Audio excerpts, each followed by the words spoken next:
你有想我会当什么吗？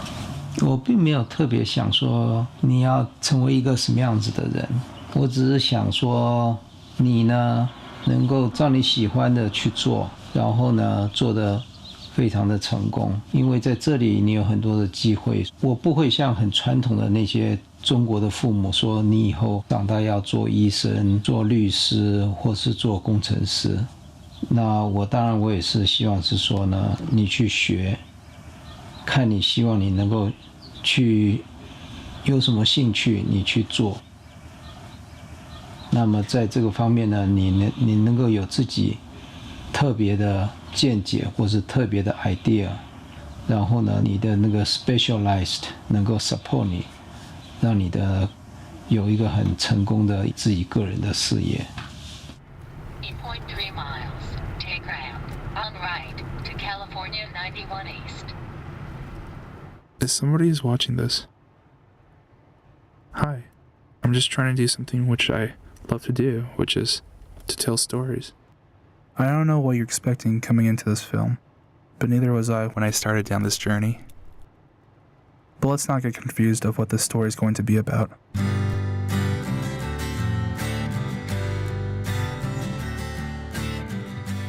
Stories. There's something unique about them that has made them a major part of every culture and every time. For me, these journeys that these characters embark on, they teach me, inspire me, remind me, and just make life more fun. We all live in our own stories, and we are all constantly shaping new ones. And one day we all come across that one moment in our life that needs to be captured, that needs to be told. Like finding a pink elephant? That's worth chasing down the rabbit hole.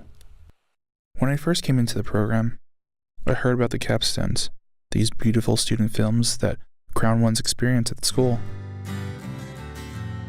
Here are some past student capstones. They're pretty sexy, aren't they?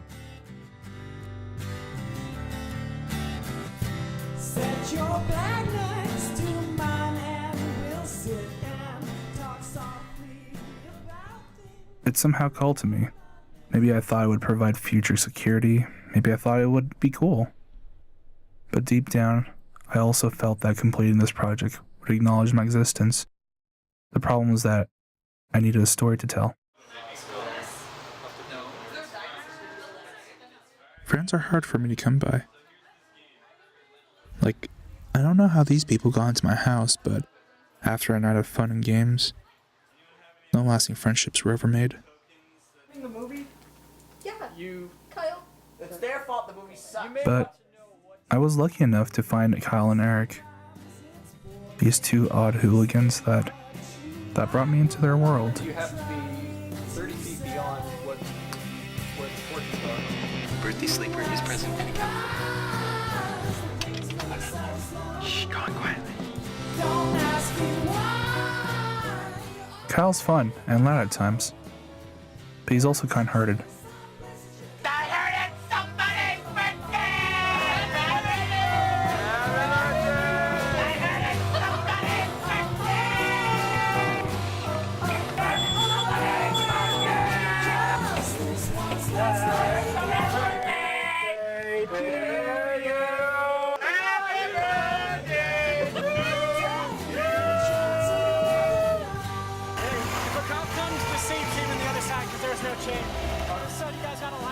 Eric is fun too, but in a different, not-so-loud way. My new plan is we need to get customer validation, so I'm going to start making surveys and stuff for people to take. And then one day, Just pretty much ask Kyle and Eric let me in on their plan. The most ridiculous, idiotic, amazing plan. What we want to do is open a doner kebab shop, which is a type of sandwich. What's a doner kebab? It's a type of sandwich I had while I was in Italy, and that's very popular as like a fast food type food.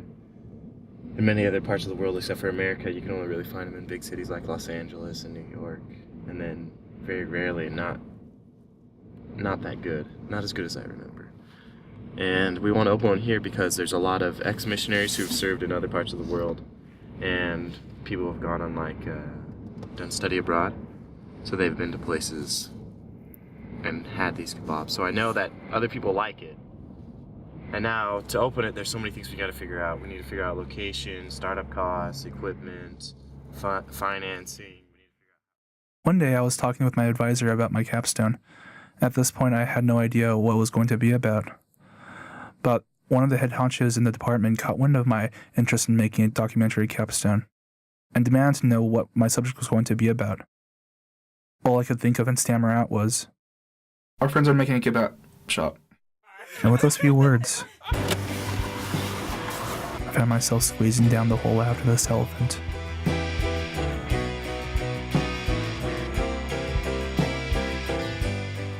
The idea for the shop started out as a simple concept, kebab and fries, but it soon became obvious that it was becoming more than that. We had so many ideas. We were going to build the shop ourselves, have 90s TV cut into tables, and VHS tapes lining the walls. We would have a stage from everything from cool music to beat poetry to a fortune teller wearing nothing but a diaper. Is it a kebab or a kebab? The thing was, Have you ever heard people of like kebabs? kebabs, Have you ever heard of kebabs before? and they liked this idea. Yes. Well, what do you think about them, or what delicious? I love it. Time, yeah. Any big chunk of meat that's spinning around sizzling is like, yeah, give me that. It was just really tender, but wasn't too chewy though, and really, really nice. I just love it because it's meat that's been roasting and has all sorts of different flavors. I haven't really encountered any kebab shops around here. So if there was one here, would you go to it? Yeah. Frequently. Absolutely. You better believe it. I'd totally be down for it. Right, dude, so talk to me, babe. Okay, so we're gonna come in from France to Milan, right? We can go in anywhere, but sure. I couldn't believe it. This shop and this film, it started all forming into reality. Our biggest obstacle was none of us knew how to make a kebab. In fact, up to that point, only one of us had actually eaten one. This one is called Hotel Diablo. Sounds good. Kyle and Eric planned a trip to Italy, revisiting some of the places where Kyle had some really good kebabs. Where's the microphone? That's out. Is this one? Should I play with it right now? No. Hello! Keep these ones. Get rid of these ones. Just we'll leave this stuff here. That's gonna work for airport bribes and for favor of the gods.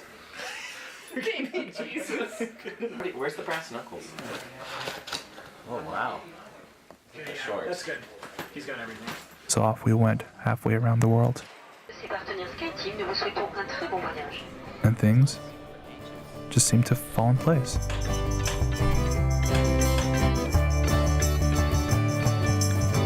You know the feeling of walking home well after dark.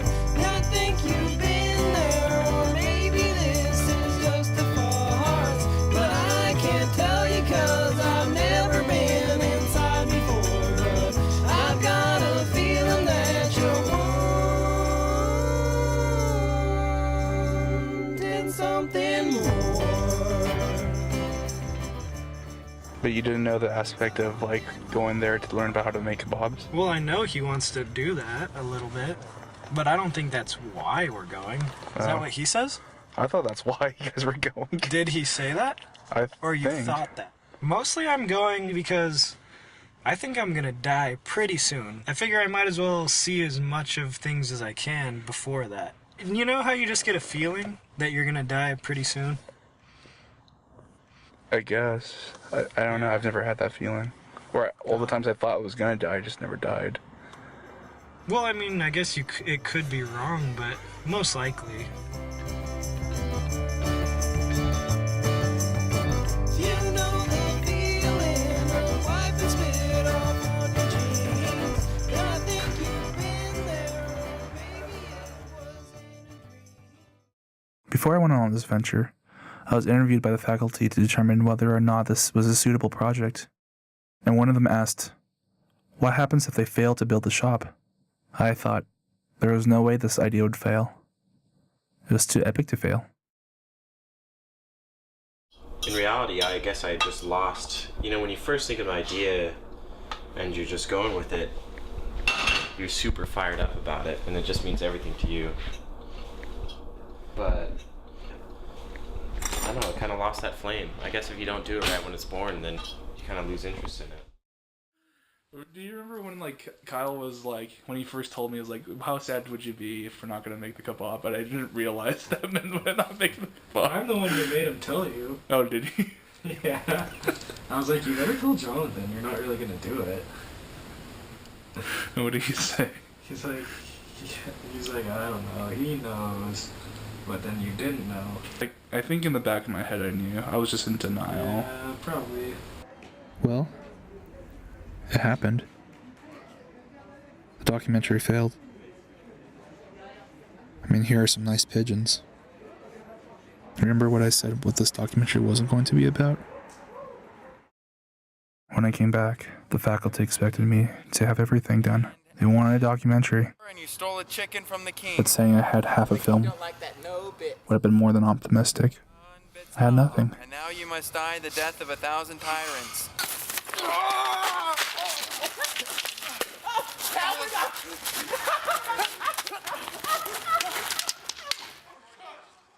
What can I say? I failed. The elephant got stuck and melted like a chocolate bar in a midsummer's day. This blow made me reconsider everything. Maybe this journey had been doomed from the beginning.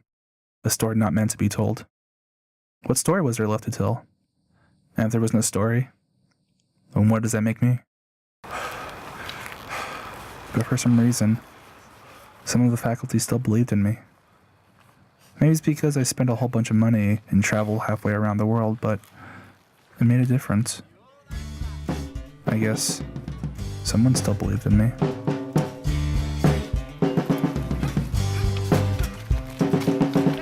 You can take all of my money. Finish the job that's So I gathered a small team. Then I had to gather whatever I could to Frankenstein whatever I could. I was never what you wanted.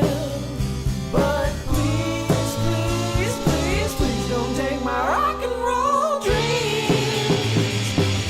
Don't take my rock and roll dreams. The problem was Kyle and Eric had moved on with their lives. Kyle became an accountant, did an internship with Deloitte, and is now an area CEO of a company. After he graduated, Eric hopped into his van and drove out into the wilderness somewhere to live. I think he ended up in Washington or Montana. He tried to get to Alaska, but Canada didn't want him. So how do you finish a story without your main characters? As disorganized and messy this film is, so am I in real life. I have a tendency to lose things, like footage. I'm definitely not the brightest stick in the bundle.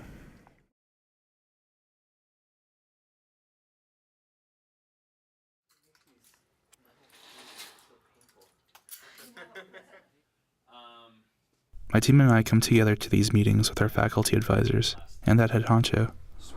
And week after week, the biggest challenge has been how to end all of this.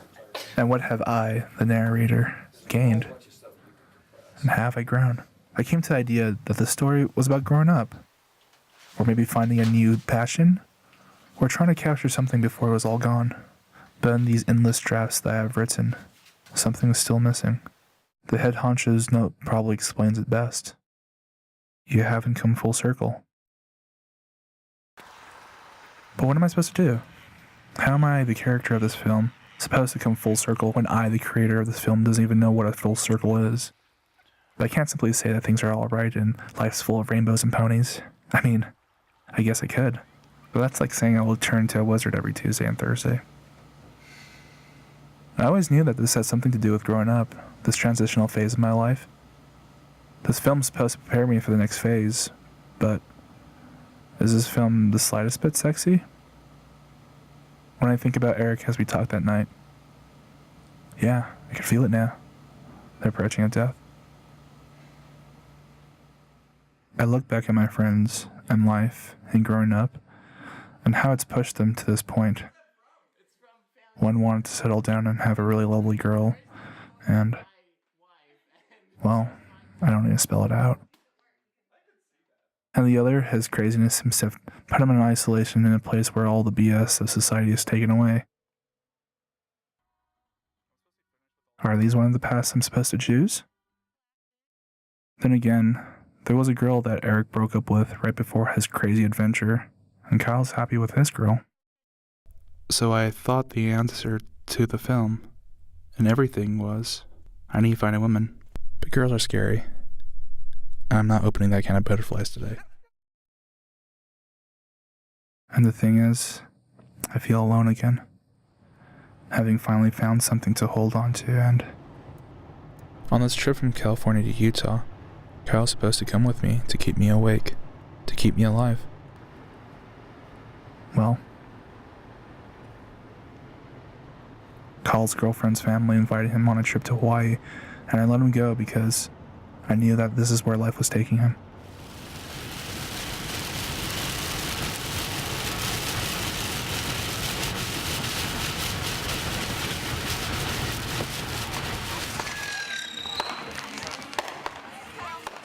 The problem with stories in relation to reality is that in the end, there's a clean answer.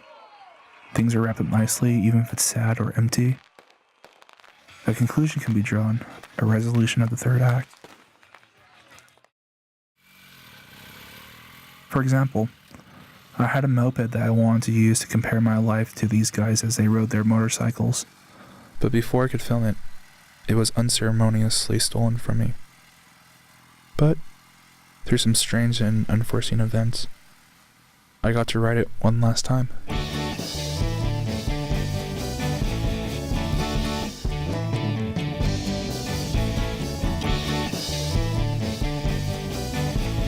Guess you could say I've had my share of tries, but I never really gave it all that much of my mind. But most stories don't get to end so resolutely. I could say, aha, there is no clean answer. This is life. Art. End. But of course you guys should just be all pissed.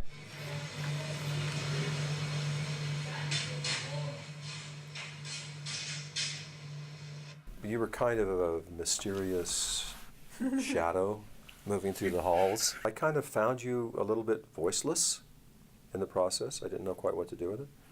But Sharon was very much advocated for you and felt like that you needed to do this and that it would be a powerful experience for you. Sometimes we only reward students because they have big voices, but sometimes I think we also try to figure out the process has given you an opportunity to find your voice. Seeing this footage where I thought you were on the outside versus this impression that I had of you from faculty members who loved you and respected your ideas and wanted to encourage you in your process, it was hard for me to put the two things together.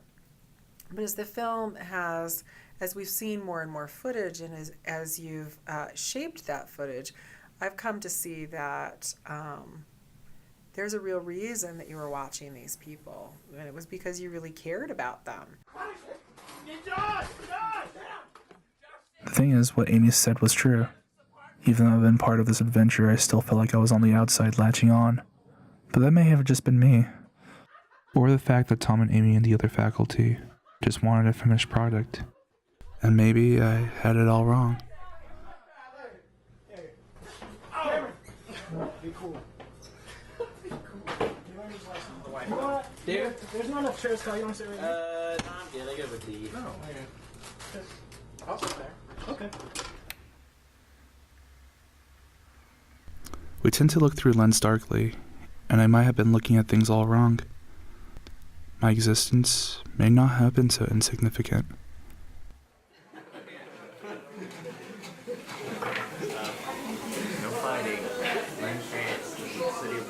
This film is self-reflective because in stories there's fiction and non-fiction. In fiction you use lies to tell truths, but in non-fiction you use disguised lies to tell truths. I had a canker sore. The simple nature of capturing something on film becomes limited. So the closest thing to reaching truth for me is personal truth. That I love these people at this time. hate to say goodnight. The sun has gone, and now so must I. Good night. Or that I don't belong anywhere. And yet, that wasn't true. I'm sorry I don't know what this means quite yet. And maybe that's life. This process of something where old elephants die, but I guess new ones may grow. But I do think it's important that we keep playing so the story can reach the end of the rabbit hole. And who knows, at the end, there might be a double rainbow waiting for you.